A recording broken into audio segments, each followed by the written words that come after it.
Hi, my friend. Thank you so much for joining. I've got a cool one. I think you'll really like this interesting person.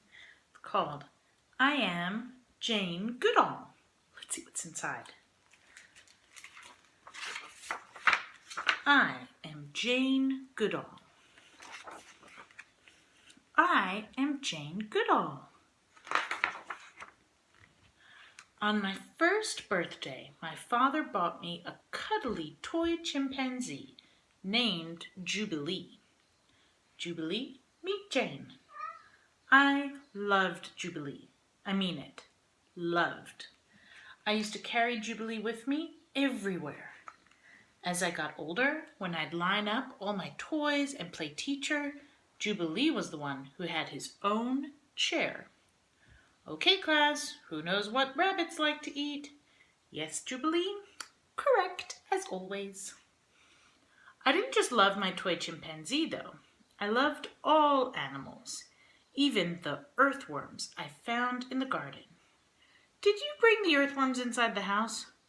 Don't worry, Mom. They're safe as can be, right under my pillow. Yuck. Look at her, Mom. You. My mom told me the worms would be safer in the garden, so we took them outside and buried them back in their home. At 5 years old, I was curious to learn how chickens lay eggs, so I crawled into my grandmother's hen house to watch. At first, all the hens were scared of me. There she is. Then I decided to crouch in the corner. If I had moved, the hens would have run away. I was patient, though. Finally, after all the hours of waiting, I saw what I was looking for. The hen gave a little wiggle, and plop, there was an egg.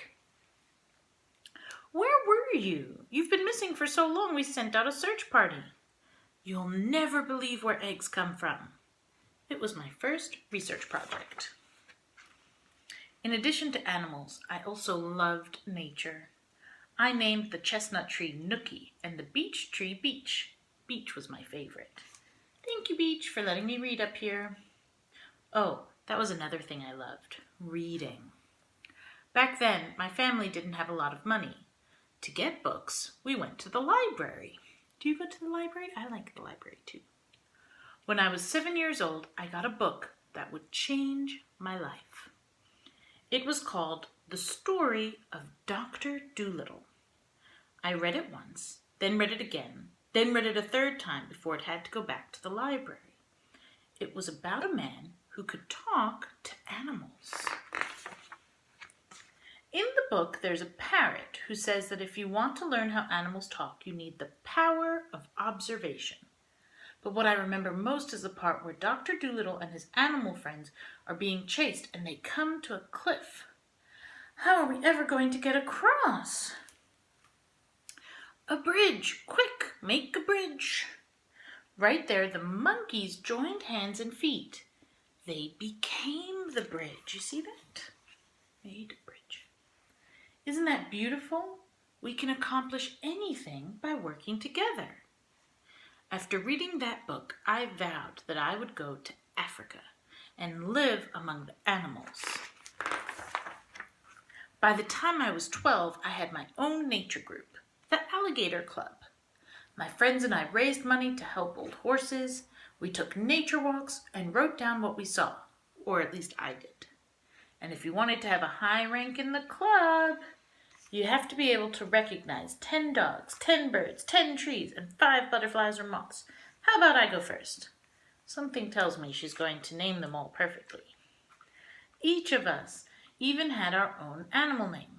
Jane was the Red Admiral, named after a beautiful butterfly. Was I the best student? Not really.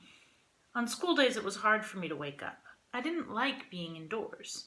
But if we were outside or there were animals around, that's when I'd get excited. Guess how many pets I had? There was a lizard with no legs named Ivor, guinea pigs named Gandhi and Jimmy, racing snails with numbers painted on them, Pickles the cat, Hamlet the hamster, and Peter the canary. And that didn't include the dogs I looked after, like my favorite, Rusty, who liked wearing pajamas. Woof. That means he likes pajamas. I wanted a job where I could learn more about animals. But back then, if you were a girl, people didn't think you could become a scientist. They expected girls to become nurses, secretaries, or teachers.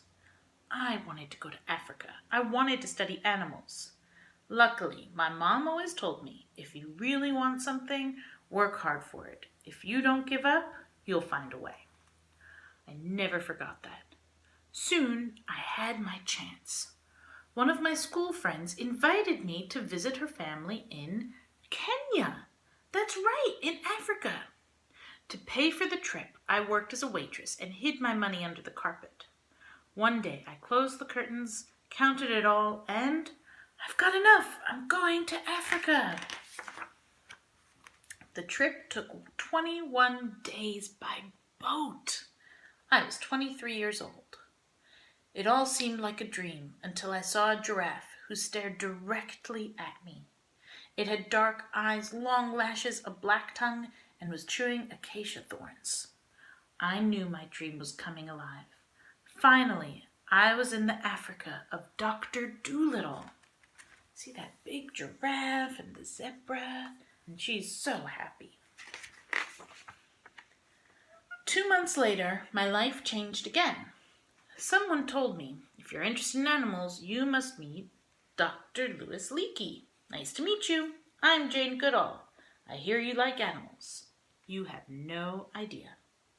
Dr. Leakey was an anthropologist, which means he studied how humans live, and also a paleontologist, which means he studied fossils and bones. At first, he hired me as a secretary, but he was quickly impressed with what I knew about animals, including his own pets. Eventually, Dr. Leakey told me about a new job studying chimpanzees up close. He said going into the forest would be hard. It would be dangerous. But if we could find out how chimps live today, we'd learn more about how our own prehistoric ancestors used to live. I have no college degree, no training, and no experience, but I want that job. Jane, I've been waiting for you to say that. For a year, I read everything I could about chimpanzees. They're always observed in a lab. No one has studied them in the jungle where they actually live. I was also told that women couldn't be alone in the forest. They said I needed a guide, plus a companion. My mom offered to come. I was ready. I knew you wouldn't give up. I'll never forget the day, July 16th, 1960. The day I first set foot in what is today Gombe National Park in Tanzania, Africa. At 26 years old, I had finally made it to the home of chimpanzees. It was a place that would change my life. During one of my first explorations, we saw 2 chimpanzees eating in a tall tree. They noticed us and ran away. They're scared of us. The next day we didn't see any chimps. There were no chimps the day after that either. For months I tried to get close, but they kept running away. Then I started going alone, just me. I'd go to a high area called the peak and look down with my binoculars. This was my secret. Be patient. Learn about how they lived. Slowly move closer and closer. In time, I saw that the chimpanzees would hang out in groups of 6 or fewer. The female chimps would be with the children. The male chimps would be with one another. These weren't mindless animals. This was a community. Look at them all together. Still, it took nearly a year before I could get within 100 yards of the chimpanzees. One day, I came back to camp and found out one of the male chimpanzees took our food, including your bananas. Fantastic! That means they're not scared of me now. I bet he'll be back tomorrow. The next day I waited and waited. There were no chimpanzees in sight. Then, at 4 p.m., I heard a rustling noise by my tent. It was the large male chimpanzee with a thick beard. David Greybeard. Oh, she names everything, doesn't she? That was the name I gave him. Back then, people told me there was a certain way to study animals, that I shouldn't give the chimpanzees names. They said animals were supposed to have numbers, not names. Why? They thought animals didn't have personalities or emotions. They thought that if we gave them names, we'd start pretending they were like us. But that's what no one realized. They were like us. That day, David Graybeard took my nuts and my bananas. A month later, he took one from my hand. Look at that. Even later, out in the forest, he slowly approached me and checked to see if I had a banana in my pocket. It was one of my proudest moments, having the other chimpanzees now understand that I wasn't a threat. I was their friend, and they were mine. Over time, by seeing the chimpanzees as individuals, I could truly understand them. David was calm, though he liked getting what he wanted. Who wants another banana? Goliath was easily excited. It's okay, pal, calm down. William was shy. Old Flo was a strong mother, always bringing her daughter and son. Look at her carrying them on her back. As I watched, I learned one of the coolest things of all. One day, I saw David Graybeard stripping leaves from a twig, then sticking the twig into a termite mound. He wasn't just using the twig as a tool, he had made that tool.